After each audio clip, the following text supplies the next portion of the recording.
أعوذ بالله من الشيطان الرجيم بسم الله الرحمن الرحيم وَلَكُمْ فِي الْقِصَاصِ حَيَاةٌ يَا أُولِي الْأَلْبَابِ لَعَلَّكُمْ تَتَّقُونَ صدق اللہ العظیم۔ سورہ البقرہ آیت نمبر 179۔ سب سے پہلے اس چھوٹی سی آیت مبارکہ کے ایک ایک حرف اور ایک ایک کلمے کے معنی کو دل میں بٹھائیے۔ ارشاد ہو رہا ہے وَلَكُمْ اور لیے تمہارے، فی القصاص، فی معنی میں القصاص خون کا بدلہ، حیات زندگی، یا اولی الالباب اے صاحبان عقل، اے عقل والو، لعلکم تاکہ تم تتقون بچ جاؤ۔ اس آیہ کریمہ کا بامحاورہ ترجمہ یہ ہے کہ اور تمہارے لیے خون کا بدلہ لینے میں زندگی ہے، اے عقل مندو تاکہ تم بچ جاؤ۔ چھوٹی سی آیہ کریمہ ہے لیکن اہل ایمان آؤ اللہ جل مجدہ کے اس ارشاد میں غور و فکر سے کام لو۔ تمہیں وہ ساری خرابیوں کا علم ہو جائے گا کہ جنہوں نے تمہاری زندگی کو، ہمارے معاشرے کو، ہمارے ماحول کو زہر آلود کر رکھا ہے۔ قرآن کتاب شفا ہے اور یہ انسان کو تخلیق کرنے والے کا عطا کردہ دستور حیات ہے۔ بارہا کہتا آیا ہوں کہ اس کا تقاضا یہ ہے کہ اس کے احکامات کے آگے انسان سوچے سمجھے بغیر، یعنی وہ جو تعقل، تشعر، تفہم اس کی دعوت دی جا رہی ہے، اس کا تقاضا یہ ہے کہ یہاں پر فہم کی ساری حدیں آ کر ختم ہو جاتی ہیں۔ یہاں آ کر ایک عقل انسان کی اپنے شعور کی انتہا کو پا لیتی ہے۔ اس لیے انسان پر لازم ہے کہ وہ بندہ ہوتے ہوئے اپنے پروردگار کی تعلیمات کو سامنے رکھ کر انہیں اپنے ذات پر، اپنے معاشرے پر، اپنے آس پاس پر، اپنے ملک میں جاری کرنے کے لیے تگ و دو کرے۔ آج ہم دیکھتے ہیں کہ کس طرح مجرموں نے، بد اخلاق لوگوں نے، مجرمانہ زندگی بسر کرنے والوں نے عام لوگوں کی زندگی کو جہنم بنا دیا ہے۔ آپ نے دیکھا کہ قرآن پاک کا اسلوب کتنا پیارا ہے۔ تحویل قبلہ کا حکم آیا، اس میں الجھ رہا تھا انسان کہ پہلے یہ سمت کیوں تھی، اب یہ سمت کیوں ہے، تو کتنے خوبصورت انداز میں بتا دیا گیا کہ لیس البر ان تولوا وجوہکم قبل المشرق والمغرب۔ اے ایمان والو، کن باتوں میں الجھ گئے ہو؟ حقیقی نیکی یہ نہیں ہے۔ حقیقی نیکی یہ ہے کہ تمہارے عقائد درست ہوں، تمہارے معاملات درست ہوں، تمہارے ماحول کو، تمہارے اخلاقیات کو، تمہارے رہن سہن کو ہر طرح کے خطرات سے پاک کر دیا جائے اور تمہاری نظر آخرت کی زندگی پر ہو جہاں تم نے جا کر ہمیشہ کے لیے رہنا ہے۔ اب اس کے بعد پروردگار عالمین نے یہ حکم دے کر کہ کتب علیکم القصاص فی القتلی، مقتولین کے بارے میں تمہیں قصاص کا حکم دیا جاتا ہے، تم پر قصاص لازم کیا جا رہا ہے۔ اب قصاص کیا ہے؟ کہ جس کسی نے کسی بھی وجہ سے کسی کی جان لی ہے، ظلم کا مرتکب ہوا ہے، تو قرآن کہتا ہے کہ اس کے بدلے میں اس کی جان لو۔ آزاد ہے تو آزاد، غلام ہے تو غلام، عورت ہے تو عورت۔ اور اس ضمن میں کسی رو رعایت کا، ہاں اگر مقتول کے ورثاء دیت کے لیے راضی ہو جائیں تو جو دیت طے کی ہے اس کو انتہائی خوش اسلوبی کے ساتھ ادا کر دو، تاکہ تمہارا اعتماد قائم ہو اور معاشرہ آئندہ کے لیے اس قسم کے جرائم سے پاک ہو جائے۔ اب یہ جو آیہ کریمہ ہے سورہ البقرہ کی 179، غور کیجئے کہ حکم دے کر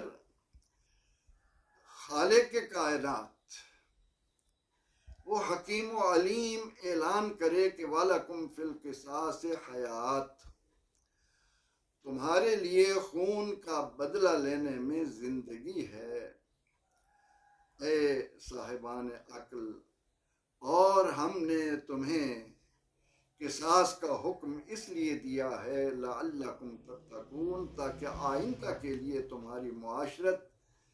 اس قسم کی خرابیوں سے اپنے آپ کو دور کر لے۔ اب پروردگار عالمین اپنے جس حکم کو ہمارے لیے زندگی قرار دے رہا ہے اسے سمجھے بغیر اگر قوم کے حکمران زندگی کو درندگی کہنا شروع کر دیں اور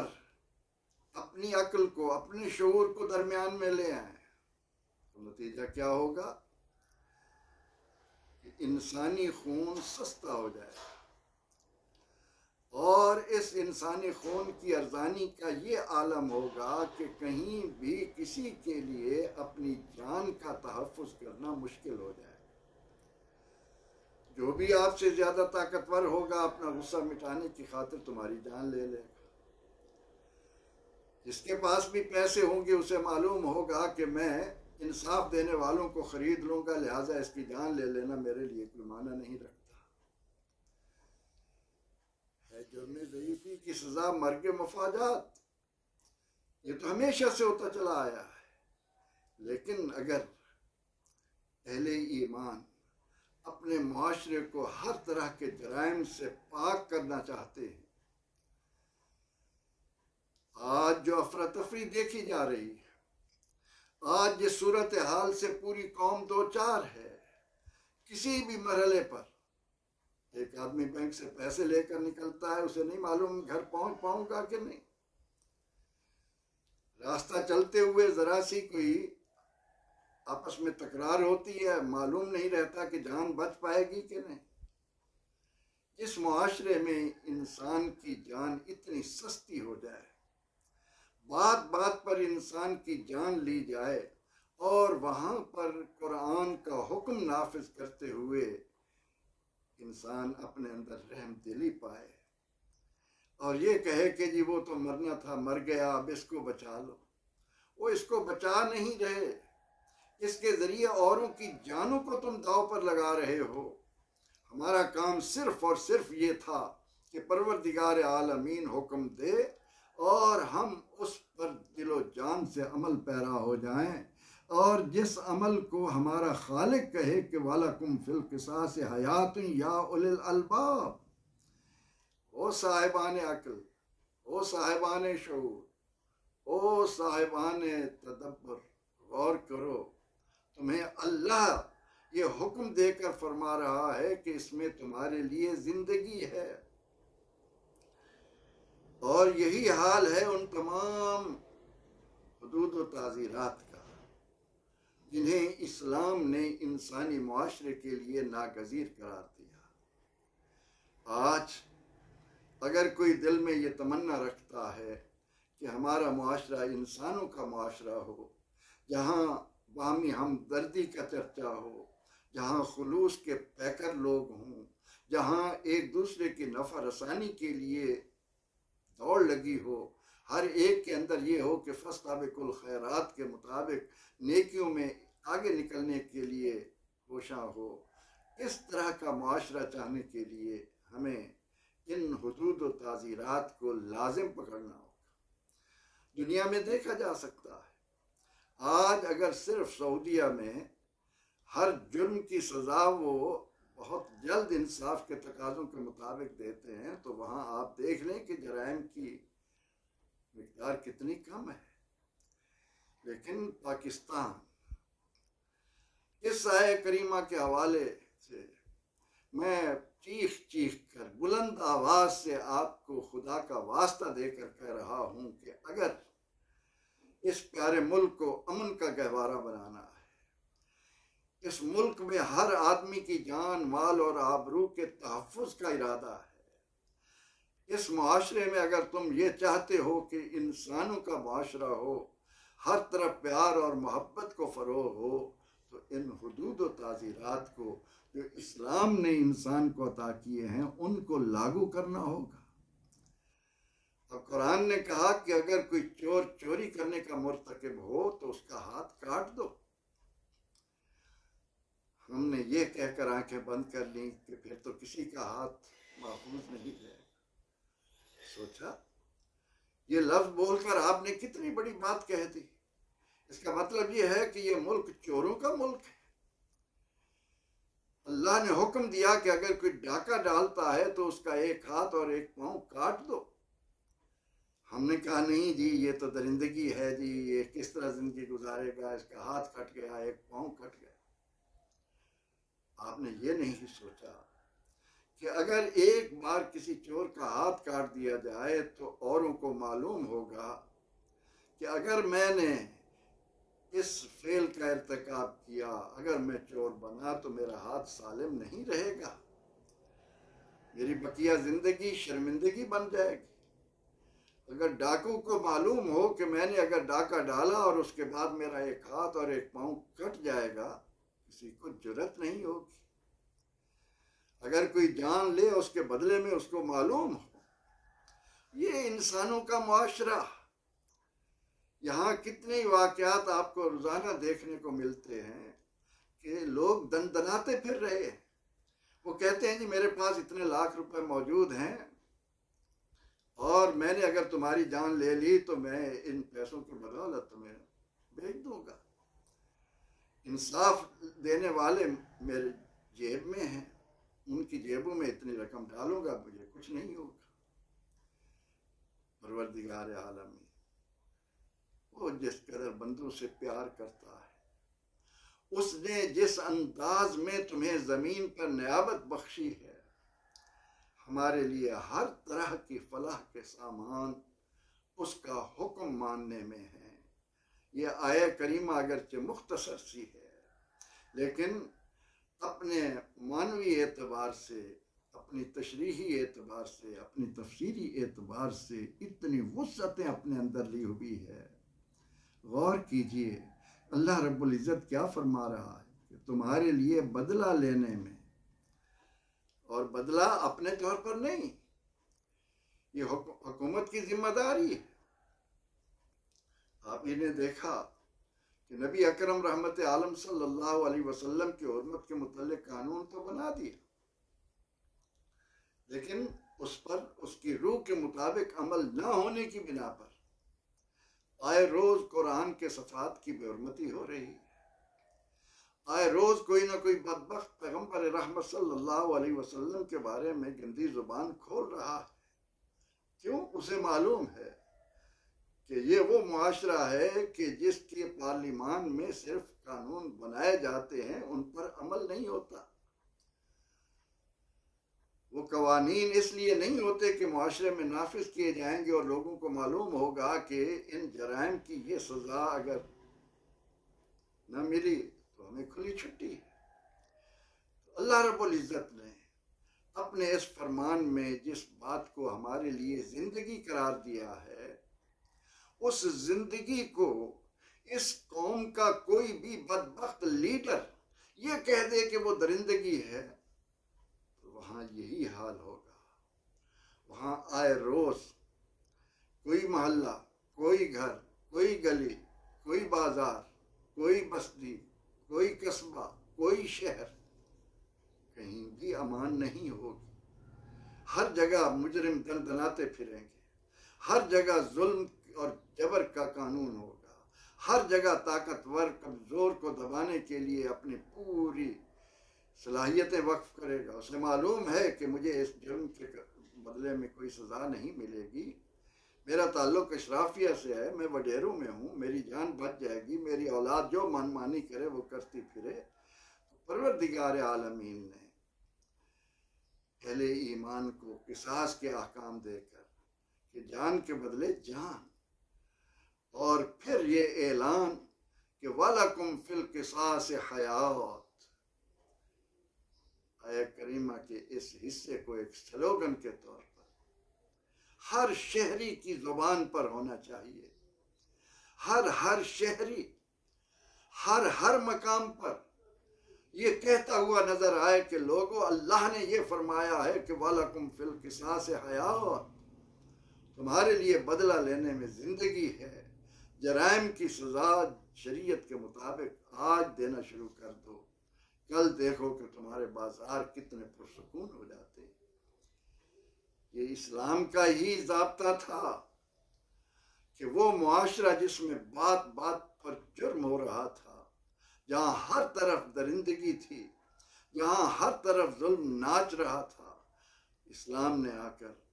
اسے کتنا پرسکون بنایا کہ سرور دو جہاں صلی اللہ علیہ وسلم نے فرمایا کہ ایک نہتی عورت سونے کی ایک ڈھیری سر پر اٹھا کر ایک لمبا سفر رات کو بھی کرے گی تو اس کو بھی کوئی خطرہ نہیں ہوگا، وہ اطمینان کی دولت سے سرشار ہوگی۔ یہ روح ہے اس آیہ مبارکہ کی کہ اگر بندہ ہوتے نہیں، مسلمان ہونے کے ناطے یا تو ہم اس مسلمان ہونے کا انکار کرتے، نہ دعویٰ کریں کہ یہ نظریاتی ملک ہے، نہ دعویٰ کریں کہ ہمارا اللہ سے کوئی تعلق ہے، بھول جائیں کہ ہمیں کسی نے بنایا ہے، ہم حیوانیت کے روپ میں آ کر، پھر تو ٹھیک ہے، جو منمانی ہے، جو جی میں آئے کرو، لیکن جب کہتے ہو کہ میں مسلمان ہوں تو مسلمانی تو اس کا نام ہے کہ اللہ نے اپنے ہر حکم میں تمہارے لیے حیات جاویداں کا سامان رکھا ہے، تمہارے لیے زندگی کے سامان ہیں، تمہارے لیے اس میں راحت کے اور انتہائی آرام دہ زندگی کے سامان ہیں۔ اسی کو یہ آیہ کریمہ ہم پر واضح کر رہی ہے۔ ارشاد ہوتا ہے وَلَكُمْ فِي الْقِصَاصِ حَيَاةٌ يَا أُولِي الْأَلْبَابِ، اے عقل والو، تمہارے لیے خون کا بدلہ لینے میں زندگی ہے، کیوں؟ لَعَلَّكُمْ تَتَّقُونَ، کیا خوبصورت جملہ، کہ کیا تم یہ سمجھتے ہو کہ رب تعالیٰ یہ حکم دے کر اپنے لیے کچھ چاہتا ہے؟ وہ کامل و اکمل ہے، بے نیاز ہے، غنی ہے، وہ سمد ہے، اس نے جتنے احکامات دیے ہیں تمہارے بھلائی کے لیے دیے ہیں، لعلکم تتقون، تاکہ تم ان ناہمواریوں سے بچ جاؤ۔ آئے روز جس ملک میں ہر وقت، ہر لمحہ، ہر شخص کو یہ کھٹکا لگا ہو کہ نہ معلوم میری جان بچ پائے گی کہ نہیں، نہ معلوم میں اتنی رقم لے کر فلاں جگہ پہنچ پاؤں گا کہ نہیں، نہ معلوم آج میں جب شٹر کھولوں گا تو شام تک میری دکان ظالموں سے محفوظ رہے گی کہ نہیں، اس معاشرے میں سمجھ نہ آنا اور اللہ کے دیے ہوئے قانون کو نافذ نہ کرنا، اس سے بڑا جرم اور کوئی نہیں ہو سکتا۔ پروردگار عالمین کا ہم پر کرم ہے، اس نے ہمیں ہماری بھلائی کے لیے، ہمارے فائدے کے لیے جو احکامات دیے ہیں، ان میں سے ایک حکم کا یہاں ذکر ہوا کہ خون کا بدلہ خون ہے، اور ہم تمہیں بتائے دیتے ہیں کہ جب تم خون کا بدلہ خون لوگے، آئندہ کے لیے تمہاری جانیں محفوظ ہو جائیں گی۔ ہم نے تمہیں زندگی کا سامان دیا ہے اور ہم تمہیں کہتے ہیں لعلکم تتقون، تاکہ تم بچ جاؤ، آئندہ کے لیے تمہاری جان محفوظ ہو جائے، تمہارا مال محفوظ ہو جائے، تمہاری آبرو محفوظ ہو جائے۔ پروردگار عالمین ہمیں قرآن سے وہ تعلق پیدا کرنے کی توفیق عطا کرے جو اس کا تقاضا ہے، اور ہم اس کی تعلیمات کے مطابق اپنی دنیا اور آخرت کو سنوار سکیں۔ آمین۔ وآخر دعوانا ان الحمد للہ رب العالمین۔